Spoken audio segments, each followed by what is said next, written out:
ऊपर वाले बेजुबान जानवर की इस वीडियो को भी लाइक करें। उसकी गरीबी हमेशा के लिए दूर कर देना, उसके जितने भी दुख दर्द है दूर कर देना, परेशानी दूर कर देना। वीडियो लाइक जरूर करें। अगर आप डॉग लवर हैं तो वीडियो लाइक जरूर करना। दोस्तों, कुत्ते को रोटी खिलाने के 8 फायदे जान लो, कभी दुखी नहीं रहोगे।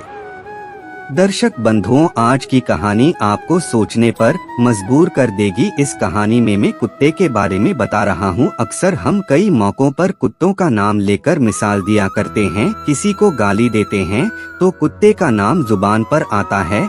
गाली आदमी को देते हैं पर नाम कुत्ते का बदनाम होता है। क्या कुत्ता इतना गया गुजरा जीव है? हमने उसे कभी खिलाने पिलाने के बारे में तो नहीं सोचा, चाहे कितने ही दिन से भूखा द्वार पर पड़ा हो, लेकिन हमें कभी उसका नाम इस्तेमाल करने में लज्जा नहीं आई। आपसे निवेदन है कि 5 मिनट का समय निकालकर इस कहानी को जरूर सुन लेना, शायद आपकी सोच बदल जाए। एक कुत्ते ने अपने जीवन की कहानी कुछ इस प्रकार बयान की है। दुनिया के लोगों, हम पर रहम करो, हमारा कोई घर नहीं होता, कोई आश्रय नहीं होता, कमाकर खाना हमें नहीं आता, हमें वस्त्र भी पहनने का ज्ञान नहीं है, इसीलिए सर्दी गर्मी बरसात में हम ऐसे ही घूमते रहते हैं। हमें पढ़ना लिखना नहीं आता, आपकी तरह हमें अनुशासन नहीं आता, हमें आपकी तरह बोलना नहीं आता, यह हमारा दुर्भाग्य ही समझिए। पर हमें आपकी तरह भूख भी लगती है, चोट लगने पर हमें आपकी तरह पीड़ा भी होती है, हमें आपकी तरह रोना भी आता है। बस इन्हीं 3 कामों में हम आपकी बराबरी करते हैं, इसलिए हम पर दया दिखाई है, हमें और कष्ट मत दीजिए।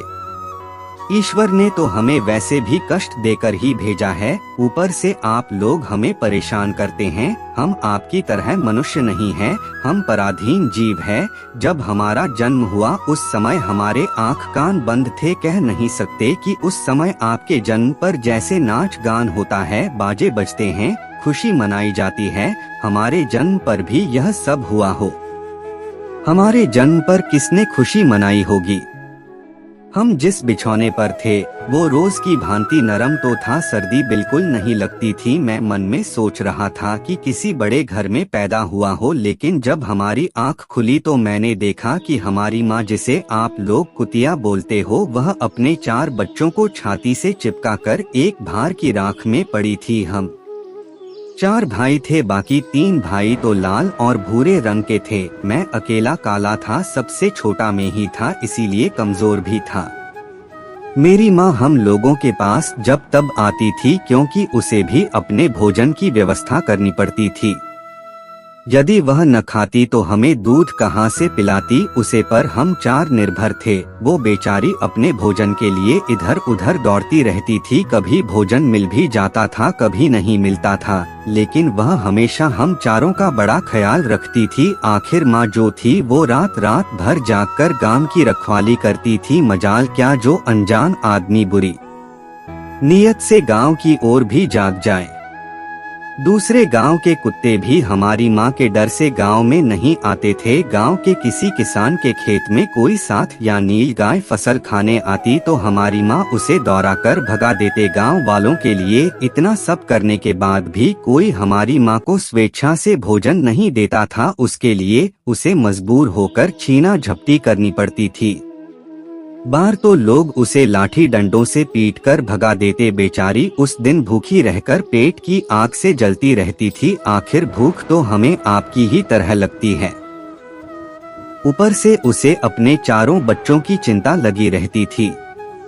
आखिर माँ जो थी, जब भूख उसे चैन से बैठने नहीं देते और गांव वालों का भी उसे देखकर हृदय नहीं पसीजता, तो बेबस होकर के उसे लोगों के घरों में चोरी से गुजरना पड़ता था, और खाने की कोई चीज मिल जाती तो उसे खाकर अपने पेट की आग बुझा लेते। कई बार तो लोग उसे खाने की वस्तु ले जाते देख तो लाठी डंडे लेकर उसके पीछे पड़ जाते हैं।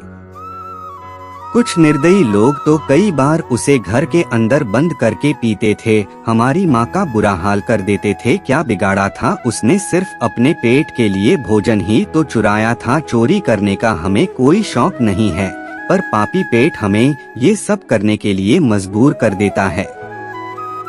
एक दिन की बात, बड़ी ठंडी बरसात हुई, ओले पड़े थे, ठंडी हवा चल रही थी। उस ठंड में ठिठुरकर हमारे 2 भाई मर गए। उस दिन हमारी माँ बहुत रोई, लेकिन मनुष्य हमारी पीड़ा क्यों समझेगा। उसके बच्चे थोड़े ही मरे थे, अब हम सिर्फ 2 भाई रह गए थे। हमारी माँ हम दोनों की अच्छे से देखभाल करने लगी थी। एक दिन उसी गांव में एक बनिए के घर पर दावत चल रही थी। पूड़ियाँ बन रही थी। बनिया के घर काफी मेहमान आए हुए थे। हमारी माँ कुछ खाने की तलाश में बार बार उधर जाती, लेकिन लोग उसे दुत्कार कर भगा देते। किसी को उस पर इतना तरस नहीं आया कि एक कोढ़ी उस बेचारी को खाने को फेंक दें। एक पीढ़ी से उनका क्या बिगड़ जाता। मेरी माँ ललचा ललचा कर रह जाती। माँ वहीं खड़ी खड़ी देखती रही। उधर बनी के आंगन में दावत खाने का सिलसिला चालू हुआ। भोजन परोसा जाने लगा। माता जी भी वही जाकर पूंछ हिलाने लगी। खाना परोसने वाला आदमी जब किसी काम से भीतर गया तो मेरी माँ दबे पांव पीढ़ियों के छकड़े के पास पहुँच गए। आप तो उसे देखकर चारों तरफ से दू-दू आग धधक की आवाज होने लगी। चारों ओर से लोग चिल्ला चिल्ला कर ऐसे भागे। मेरी माँ वो चीख पुकार सुनकर घबरा गए। 2-3 आदमी डंडे लेकर उसके ऊपर से बड़ी बेरहमी से दौड़े। मेरी माँ वहाँ से घबरा कर भागी, मगर उसे वहाँ से निकलने का कोई रास्ता नहीं मिला, क्योंकि सामने से लोग डंडे लेकर आ रहे थे। तो माँ जो लोग वहाँ खाना खा रहे थे उनके ऊपर से होकर गुजरती हुई मोदी के रास्ते से बाहर निकल गए। मेरी माँ अपने निकलने पर इतनी हैरान नहीं थी जितनी कि उन लोगों को देखकर हुई थी जो वहाँ पर दावत खा रहे थे। वे सब उठकर खड़े हो गए। उन्होंने भोजन करना छोड़ दिया। कह रहे थे कि कुत्ते के लांग जाने के कारण भोजन भ्रष्ट हो गया है। सब एक दूसरे से विचार कर रहे थे कि अब क्या किया जाए। खाना तो सब खराब हो गया। बेचारा बनिया फूट फूट कर रोने लगा। कुछ लोग तो यह भी कह रहे थे, भाई कुतिया के लांघने से भोजन खराब कैसे हो गया। उसने खाने में या पटलों में मुंह थोड़े ही डाला है, सिर्फ ऊपर से निकल ही गई है। लेकिन उनमें कुछ लोग बड़े घरों से ताल्लुक रखते थे। उन्होंने एक भी नहीं चलने दी। कह रहे थे कि भोजन तो भ्रष्ट हो गया, यह हमारे खाने के लायक नहीं है। आखिरकार उन्हीं की बात मानी गई। अब तो वह सारा भोजन गरीबों में बांट दिया गया। उस दिन तो मेरी माँ को खूब पेट भर के खाना मिला था। ऐसा सुख उसने जीवन में कभी नहीं पाया था, लेकिन वह सुख उसके लिए बड़ी मुसीबत बन गया। वह भोजन करके वहाँ आराम से लेती थी, लेकिन उतने में वह बनिया डंडा लेकर वहाँ आ पहुँचा और उसे बुरी तरह से पीटने लगा। उसे बाहर से भागने का भी कोई अवसर नहीं मिल पाया। डंडे की चोट से वह बुरी तरह चिल्लाने लगी, माँ का विलय आप सुनकर पत्थर भी पसीज जाता, पर उस निर्दयी को उस पर जरा भी रहम नहीं आया। वो से कठोरता पूर्वक पीटता रहा। माँ का वो आह का शोर पूरे गांव में सुनाई दे रहा था। तब कुछ लोग आए और उसे समझाकर बोले, भाई जाने दो, भूख में तो आदमी की भी बुद्धि भ्रष्ट हो जाती है। वह तो एक पशु है, उसे अच्छे बुरे का क्या ज्ञान। अब उसे मारकर आपको क्या मिलेगा, जो होना था सो हो गया। लोगों के समझाने के बाद उसने हमारी माँ को पीटना बंद किया। माँ ने आकर सारी कहानी हम दोनों भाइयों को सुनाई। हमने सोचा कि कितना कष्ट भरा है हमारा हम कुत्तों का जीवन। आदमी एक रोटी के टुकड़े के बदले एक चोर की जितना पीटता है।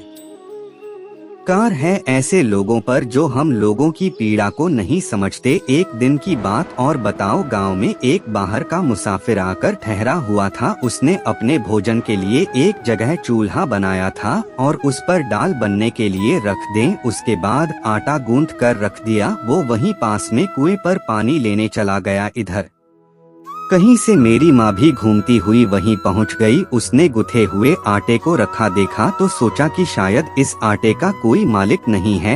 यही सोचकर बोस आटे को खाने लगी। उधर राहगीर ने कुएं के पास देखा कि उसका आटा एक कुतिया ने आकर खा लिया है, तो वह बड़ा दुखी हुआ। वो बेचारा माथे पर हाथ धरकर रोने लगा, क्योंकि वह भी 2-3 दिनों का भूखा और थका हारा था। कुछ लोगों ने उसे कहा, अरे भाई, इसने तुम्हारा भी आटा बिगाड़ दिया। कल तो इसने बनी है कि पूरी रसोई ही बिगाड़ कर रख दी। मुसाफिर दुखी होता हुआ बोला, भाई मुझे क्या मालूम था यह दुष्ट कुतिया मेरे आटे को खाने के लिए घात लगाए जाने कब से बैठी है।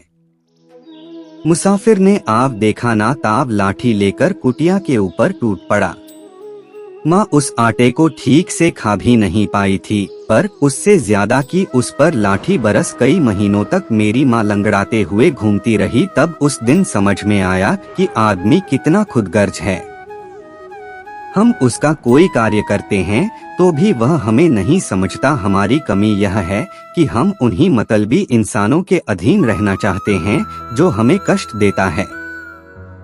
जो हमें प्यार से खिलाता है, हम उसके कितने काम आते हैं यह उन्हें नहीं पता। उसके घर की रखवाली तो करते ही हैं, साथ ही साथ और भी बहुत सारे लाभ हैं जिन्हें मनुष्य नहीं जानता। यदि वह हमें रोटी खिलाने के फायदे जान जाए तो बहुत से अपने जीवन में होने वाले नुकसानों से बच सकता है। आज मैं आपको बताऊंगा कुत्ते को रोटी खिलाने के 8 फायदे। मनुष्य को पता नहीं कि जब भी घर में रोटी बनाई जाती है तो सबसे पहली रोटी गाय की होती है और पिछली रोटी कुत्ते की होती है। ऐसा ही महापुरुषों ने विधान बनाया था, लेकिन भगवान की बनाए उस विधान को भूलकर मनुष्य अगली और पिछली रोटी स्वयं ही खा जाता है। इसका प्रभाव उसके जीवन पर बहुत बुरा पड़ता है। आइए जानते हैं कुत्ते को रोटी खिलाने के वे फायदे। मित्रों, कहते हैं कुत्ता वो प्राणी है जिसको रोटी खिलाने से मनुष्यों के जीवन में पर आने वाले ग्रहों के दोष भी दूर हो जाते हैं। पहला फायदा है कुत्ते को रोटी खिलाने का कि कुत्ते को रोटी खिलाने से शनि का नकारात्मक प्रभाव कम हो जाता है। कहते हैं शनि ग्रह जब अपनी को दृष्टि डालता है तो आदमी बर्बाद हो जाता है। जिस आदमी पर उनकी माह दशा का आरंभ हो जाता है तो बने बनाए काम अपने आप बिगड़ने लगते हैं, वह आर्थिक तंगी का शिकार जाता है। उस स्थिति में आदमी यदि कुत्ते को रोटी खिलाता है तो उस पर शनि का कुप्रभाव बहुत कम हो जाता है। नंबर 2, दूसरा फायदा है कि कुत्ते को रोटी खिलाने से भाग्य आपके पक्ष में हो जाता है। आपके घर के अंदर नकारात्मक शक्ति नष्ट हो जाती है। नंबर 3, कुत्ते को रोटी खिलाने से माता लक्ष्मी प्रसन्न हो जाती है और आपके घर में धन दौलत की कभी कमी नहीं रहती। नंबर 4, कुत्ते को रोटी खिलाने से आपके ऊपर कर्ज नहीं चढ़ता और जो पहले से आप कर्जदार है उससे भी मुक्ति मिल जाती है। 5वां फायदा है कुत्ते को सुबह शाम भोजन देने से आपका व्यापार बहुत अच्छे से चलता है। नंबर 6, कुत्ते को रोटी देने से आपकी आयु में वृद्धि होती है और अटका हुआ धन वापस मिल जाता है। नंबर 7, कुत्ते को रोटी देने से हमेशा आपका स्वास्थ्य अच्छा बना रहता है और मानसिक रूप से आप मजबूत रहती है, मन ऊर्जावान रहता है, अच्छे विचार आपके मन के अंदर आते हैं। नंबर 8, कुत्ते को रोटी खिलाने से भगवान प्रसन्न रहते हैं क्योंकि भगवान को समस्त जीवों की समस्त प्राणियों की चिंता रहती है और जो समस्त जीवों पर दया दिखाता है भगवान भी उस मनुष्य से हमेशा प्रसन्न रहते हैं। भगवान की कृपा सदैव उस परिवार पर बनी रहती है जो इन मूक पशुओं पर दया दिखाता है और इसके विपरीत कुत्ते को मारने पीटने वाला मनुष्य दरिद्र होता चला जाता है। आपका भले ही कुत्ते ने नुकसान कर दिया हो फिर भी उसे नहीं मारना चाहिए। कहते हैं कुत्ता जब रोता है तो अपशगुन होता है, कोई संकट आता है, किसी की मृत्यु होती है, इसलिए कुत्ते को कभी रुलाना नहीं चाहिए। जो बीमार कुत्ते का घायल कुत्ते का इलाज करवाता है उस पर अश्विनी कुमार सदैव प्रसन्न रहते हैं, वह मनुष्य सदैव निरोगी बना रहता है। दर्शक बंधुओं, उम्मीद करता हूँ यह कहानी अच्छी लगी होगी, तो चलिए आगे भी दोस्तों में शेयर कीजिए।